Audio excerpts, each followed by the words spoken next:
Okay. It's not the wrong error message. Okay. So I have no idea where it stopped recording, but now we just found the critical value of negative 2.33. We found that by finding the bottom 10%, so we found 0.01. So finding our critical value then, let me get my mouse back to where it needed to go.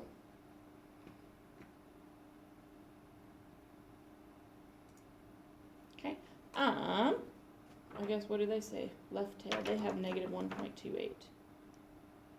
I keep doing that. Don't do that. I found the bottom 1%, bottom 10, so 0.1. 0.1, so hopefully I find it at negative 2.8 as well. And that is 0.103.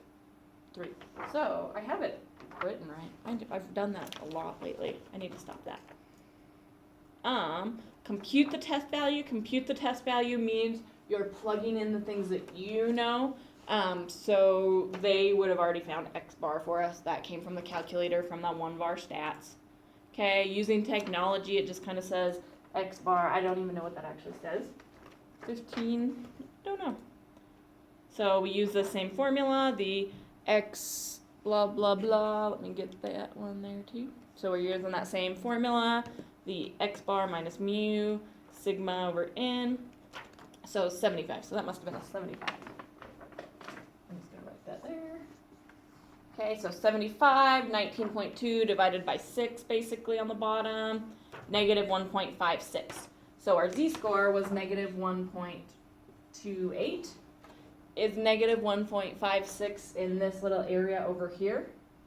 Yes, so remember like this, the middle guy is 0, so negative 1.28 right here, negative 0.156 would have been there. Okay, so that is in our rejection reason. So we reject the, so I'll draw the little picture a little bit better than what I did. That falls in that critical region. The decision is to reject the null hypothesis. I don't know what that's going to say. That's weird that didn't copy right. There is enough evidence to support the claim that the average cost of men's athletic shoes is less than $80. Okay, so that's pretty much, we just say we reject the null hypothesis, write another sentence about that on actually coming back to whatever problem it happened to have been. Okay, so it's in that rejection reason, so we accept the alternative hypothesis, which is blah, blah, blah. In this case, it was that the shoes were less than $80. Need to keep my pointer. I just wish the microphone would work and then I wouldn't have to worry about it.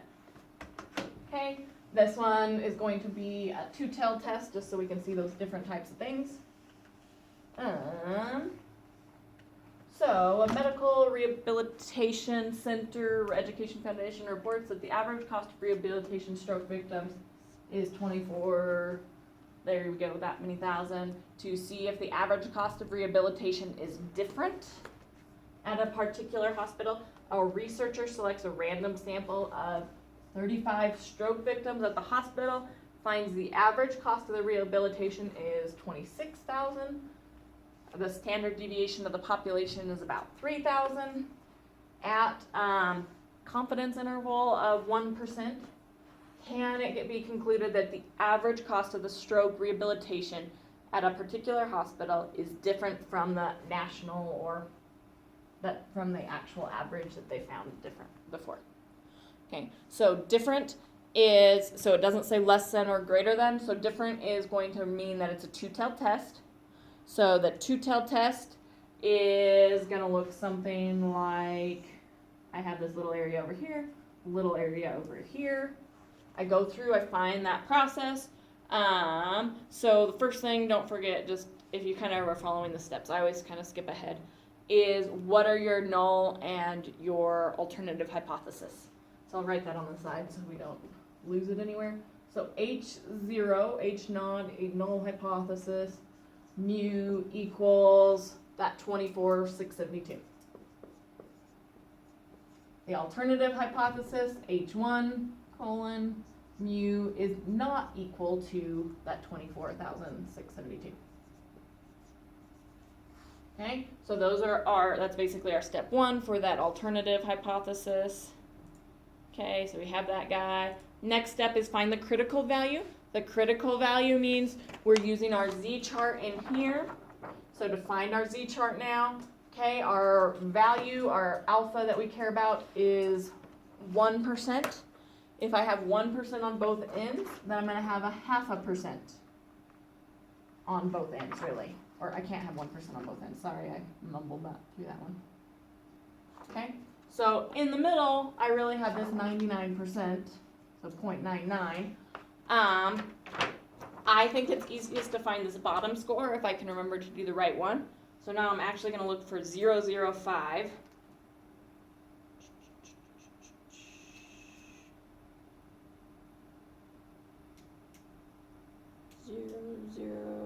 I'm looking at the wrong ones. So just make sure you look at the right ones. That's more the weirdest part. There is one between at negative 2.57, it's 0.0051, 2.58, it's negative, or it's 0.0049. So they're going to usually use the bigger one. They use 5.8. So so this is basically step 1. Number 2 is that we have a z-score of negative, what was it? I can't even remember what I'm doing. I like to draw a picture. I don't really care where you draw a picture. I really think I need to see a picture with each thing though. Compute the test value, so I have to go back because, did I write my stuff down? I didn't write all my stuff down. So the third step, computing your test value, is going to be z equals x bar. Our x bar was 26,343. 26,343 minus the actual mean of 24,672. And sorry, the z-score for our critical value should have been plus minus, which is down. Okay. So if you're paying attention to what's actually on there, it's already there for you.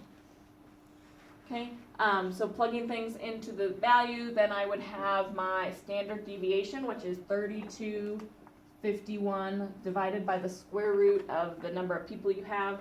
So this one's gross because it's 35. So when you do these, for your final project, you'll do probably like one of these types of things. Pick a nice even square number of people. So don't do 4 because that would be bad. So do 36 or 49 people.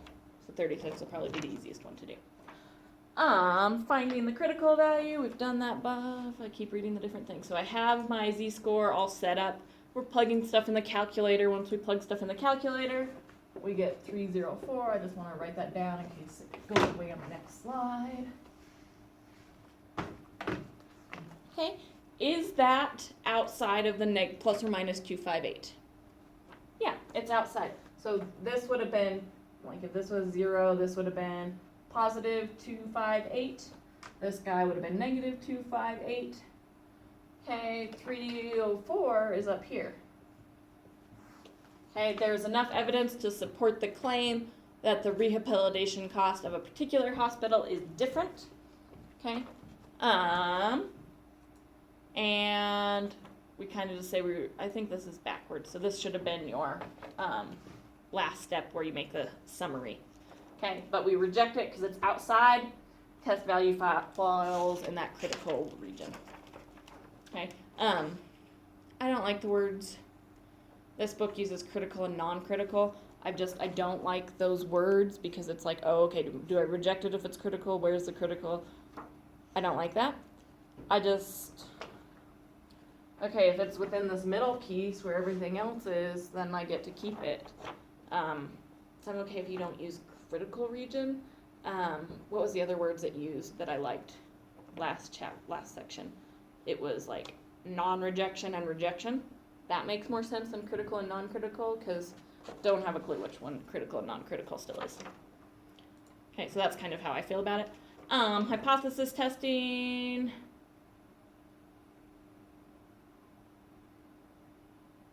Okay, what does this have to...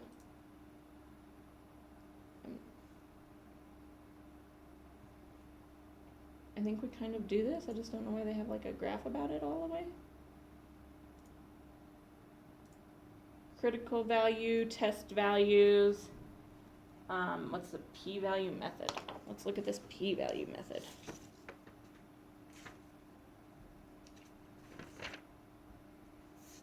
So it's just the probability, which we're pretty well used to. It just is going to be weird when they ask, what's the p-value?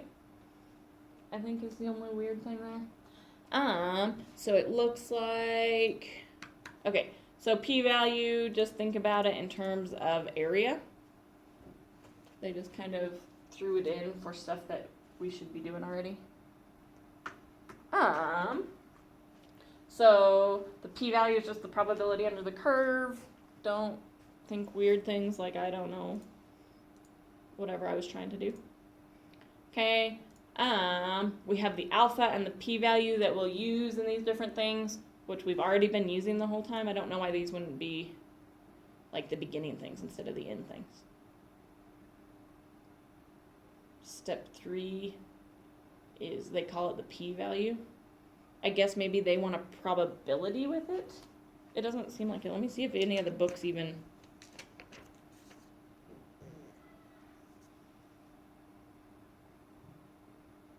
Oh, okay. I kind of see what they're doing now. Finally, sorry. Okay, so now, what was the probability for this z-score up here? Let's, like, going back to this really old example that we already did, the last one we did, is that, I'll just try to leave you with something blank there. The 258 came from, I think it was 1%. So the alpha was 1% on that. Okay. What would basically the probability be for 304? Which I think is weird because, oh, that's just the z-score. Okay. Okay. I'm back to kind of being happy.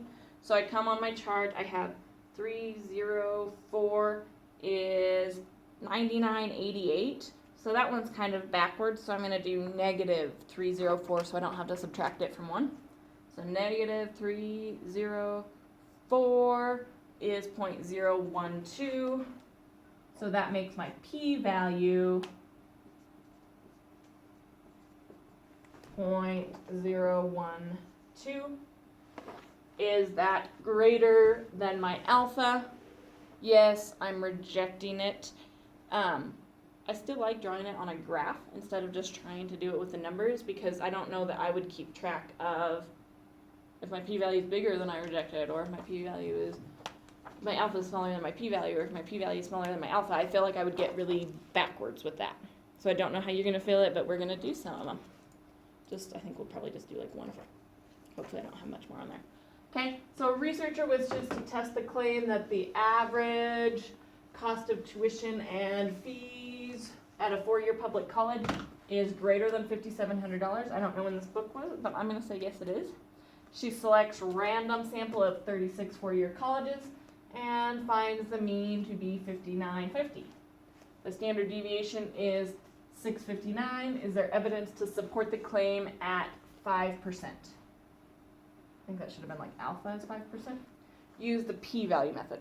So the p-value method just means we're seeing is the p-value greater than the other thingy, than the alpha. Okay, so state your null and hypothesis. Null. So we did these a little bit yesterday. These should be really easy. Don't overthink these. Mu is 5,700. H1. Mu is, what does she ask about, different or more? Greater than. So greater than, so we have mu greater than 5,700. I can't even write numbers. Mu is greater than that, that's my step 1. My second step is to compute the test value. So that means that we are just plugging it into our z formula, which is our x bar minus mu over sigma square root n. X bar was the 5950. That came from our sample. Mean of 5,700. Standard deviation, they said 659. Square root of n is 36. So that comes out, we'll let them type it all in the calculator for us a little bit. And to get 2.28. Now what we're wanting to do, the p-value method just says, instead of finding the z-score for our alpha, we're gonna find our probability for this. So then the probability, I don't know if this is the right notation. This is how I'm gonna write it, but now I don't know. And I'm gonna look up that notation too. The probability of 2.28, so I'm gonna go over here, find 2.28, along the top and the side, 2.28. I wanna look at the wrong one, so I don't have to subtract it from 1, so I'm doing negative 2.28 now, is 0.0113.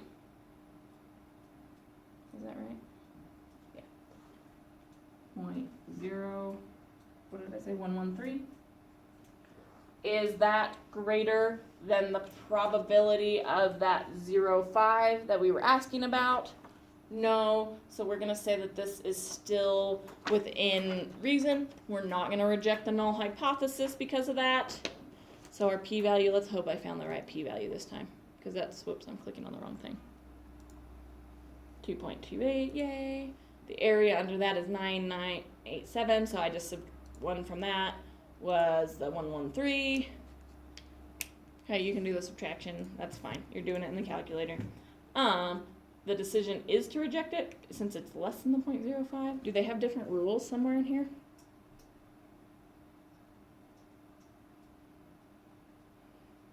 Okay, this way seems backwards to me. And so since it seems backwards to you, it will probably definitely seem backwards to you, to me. I don't even know what I'm saying. It's backwards. Summarize the results. I guess we do reject it.